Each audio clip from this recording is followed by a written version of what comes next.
तो नमस्कार। मुझे आशा है कि आप सब खुश होंगे। समस्त होमगार्ड परिवार, नगर सैनिक परिवारों को हाथ जोड़कर नमस्कार है, नमस्तक है। साथियों, बहुत अच्छी बात है, आप लोगों ने सब बहुत ध्यानपूर्वक सुना और मैं भी ये चाहता था कि आपने एक संघ के बारे में बताएं।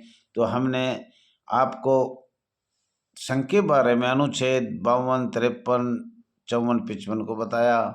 फिर अनुच्छेद भाग 14 से 308, 309, 310, आज 311 बताएंगे।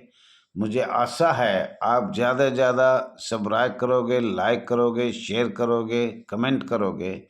ये आपका अपना चैनल RS दया एक्स होमगार्ड में स्वागत है। और हम बता रहे हैं भारत का संविधान भाग 14 संघ और राज्यों के अधीन सेवाएं। 311 संघ या राज्य के अधीन सिविल सेवा हैसियत नियोजित व्यक्तियों का पदच्युत किया जाना, पद से हटाया जाना या पंक्ति से अवनत किया जाना।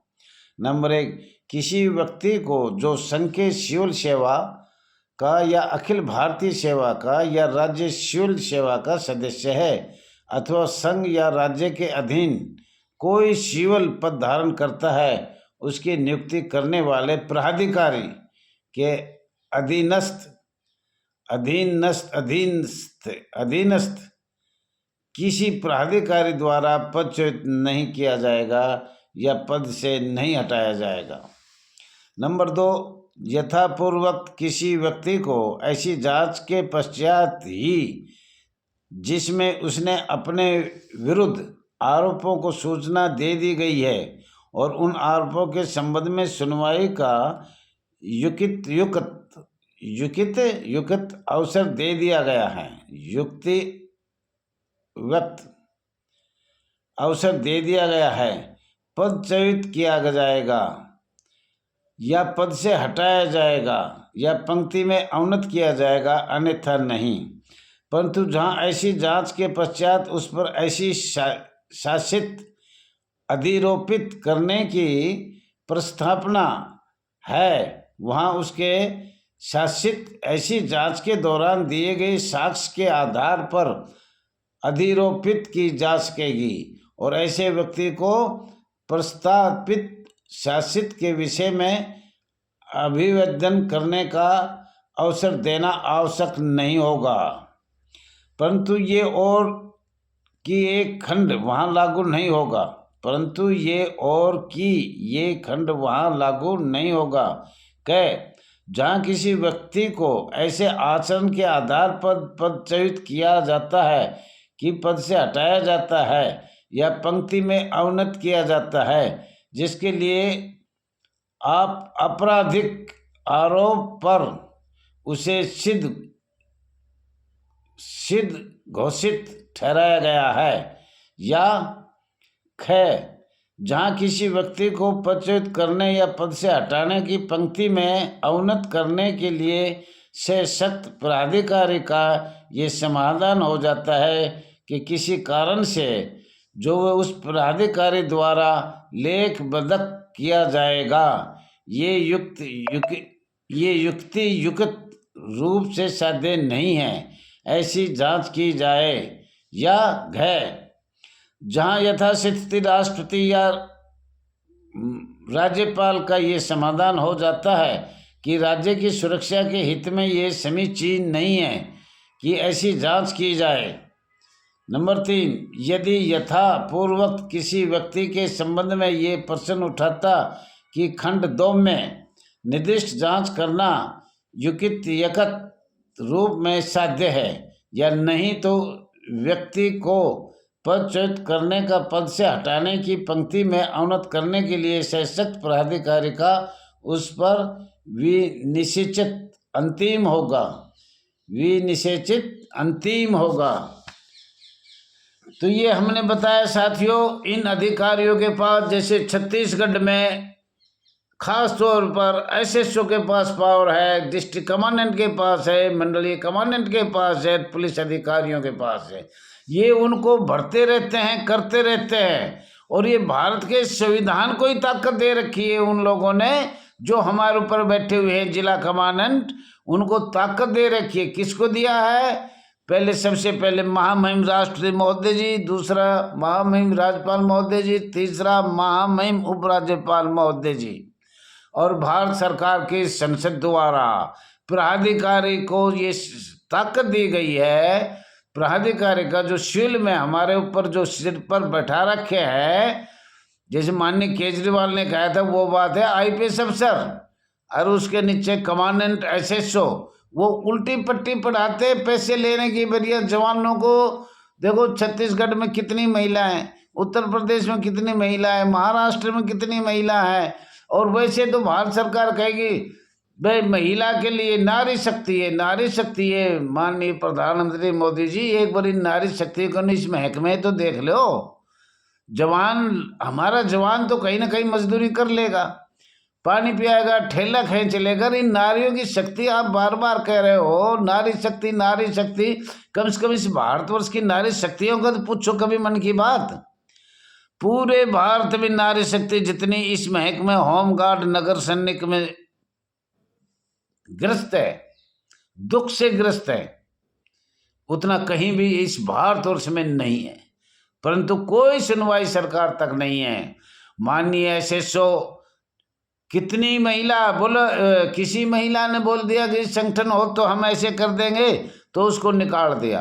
अब वो पैसे दे, मोटे पैसे रकम दे तो बहाल हो जाएगा। क्यों? ऊपर से किसी की कोई बात नहीं मानेंगे। किसकी नहीं मानेंगे? किसी की नहीं मानेंगे। जब उनको पावर दे रखा है, अगर हम नहीं लेंगे, कई ऐसे लाखों होमगार्ड में महिला जवान, होमगार्ड जवान, लाखों होमगार्ड का कोई गलती नहीं है। सिर्फ पैसे दे दो, रिश्वत दे दो, उनको वापस लिया जाएगा। प्रमाण के सहित उनकी कोई सुनी नहीं जा रही, कोर्ट में भी नहीं सुनी जा रही। बस उन्होंने लिख दिया है ले भाई इनके पास शक्तियां हैं, तो वो शक्तियां इनके पास है। मैं तो कहूँगा इनका इतना अच्छा होगा, जो लोग बार बार इन महिला को, हमारे होमगार्ड जवानों को तंग कर रहे हैं, हटा दिया। 3 साल 5 साल 10 साल नौकरी करके अपने घर बैठा दिया, कोई गलती नहीं है। क्या मुझे ये बताया, अधिवक्ता की आज़ादी भारत के संविधान में है कि नहीं है? अपना कुछ तो बोल सकता है ना, पर नहीं। इस पे इतनी कड़ी पाबंदी लगा दी, इतनी पाबंदी। होमगार्ड जवान, नगर सैनिक जवान बोलने से अगर 1% भी कर लिया तो उसको सेवा मुक्त कर देते हैं और फिर वापस नहीं लेते हैं। मुझे ये बताइए, लाखों होमगार्ड घूम रहे, किसकी क्या गलती है? कोई वो अधिकारियों को मारता है, पीटता है, छेड़ता है, क्या करता है, या उनके कोई और अवैध काम? ये अधिकारी तो अवैध काम कर रहे हैं, पुलिस वाले भी अवैध कर रहे हैं, करेक्टरहीन है, पैसों का लालच है। हमारे माननीय प्रधानमंत्री मोदी जी बड़े बड़े को पकड़ रहे हैं, ये बड़े हैं।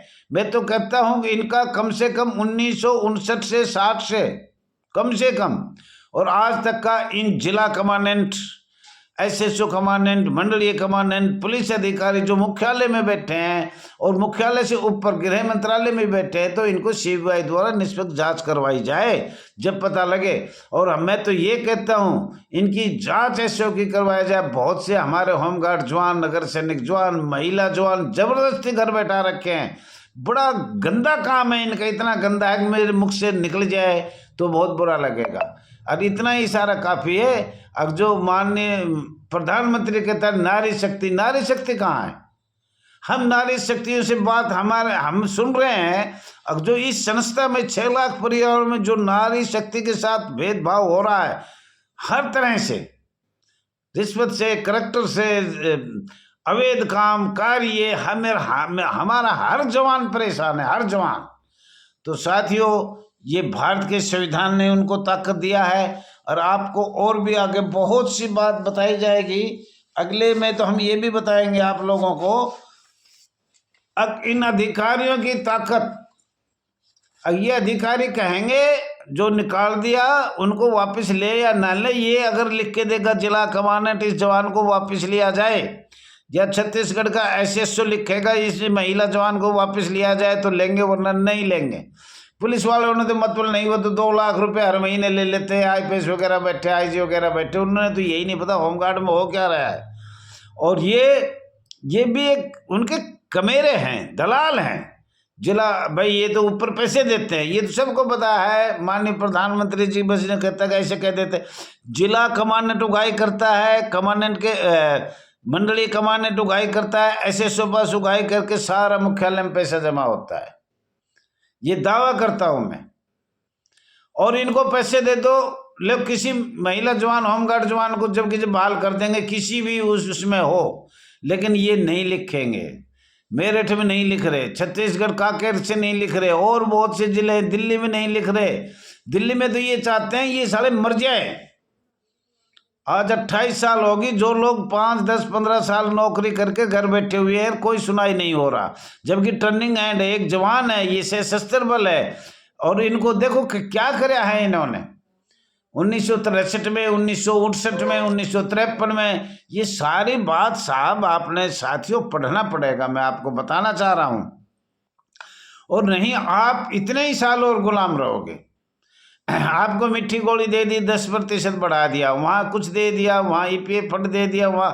लेकिन मेन बात यह है समूहक शब्द खत्म किया जाए। हम सशस्त्र बल है, गृह रक्षक बल है, और हमें एक पैरामिलिट्री अर्धसैनिक का दर्जा दिया जाए, था हमारे पास।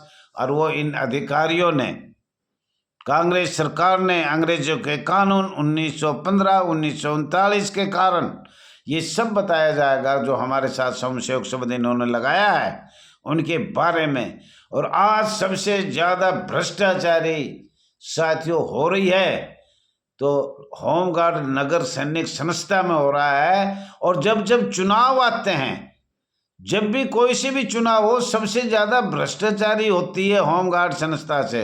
अब 1000 ले लेते, तनख्वाह बढ़ी 5000 कर दिए, फिर 10,000 कर दिए। कितनी रकम जा रही है साथियों, कि कब तक देते रहोगे? 76 साल तो हो गए, और कितनी साल दोगे? एक दिन तो साथियों सबको आगे आना पड़ेगा। मैं हाथ जोड़ के कह रहा हूँ, अब ये जिदबाजी छोड़ दो, हमारे साथी या और दूसरे साथी, और ये पार्टीबाजी भी छोड़ दो। भाई हमारे अंडर में काम करो, हम बहुत बड़े हैं, हमें रजिस्ट्रेशन नंबर ना मिले तो भी हम बड़े हैं, अप्लाई फॉर्म में चलते रहेंगे 20-20 साल, दुनिया से चंदा भी लेते रहेंगे, खाते भी रहेंगे, पीते भी रहेंगे। अब साथियों में हाथ जोड़ के सबको कहता हूँ, एक मंच में आ जाए। एक मंच में कुछ है सामाजिक तत्व छूट जाए तो कोई बात नहीं, लेकिन एक मंच में आपको आना चाहिए साथियों। ना हो तो तुम्हारी मर्जी है। हम तो अपना काम मैं तो करता रहूँगा जब तक जीऊँगा, आखिरी सांस तक। क्यों? आसाम का एक लड़का कह रहा है आप बुढ़े हो गए, आप निकल जाओ। अरे बूढ़ा तेरा बाप होगा, तेरा दादा होगा, उनको निकाल दो ना पहले। तो इसलिए साथियों हमने वादा कर लिया, कोई सुने ना सुने, कोई रहे या ना रहे, हम दहिया जी और 5 साल करेगा आगे। थैंक यू, धन्यवाद, जय हिंद, जय भारत। सब्सक्राइब करना, लाइक करना, शेयर करना, और साथियों एकता का परिचय दो, एकता का। और ये अवैध जो आ रहे हैं वो आपकी मर्जी है जी, अवैध है, सामाजिक तत्व तो इसमें पता नहीं क्या करना चाहते हैं, वो तो वो ही जाने।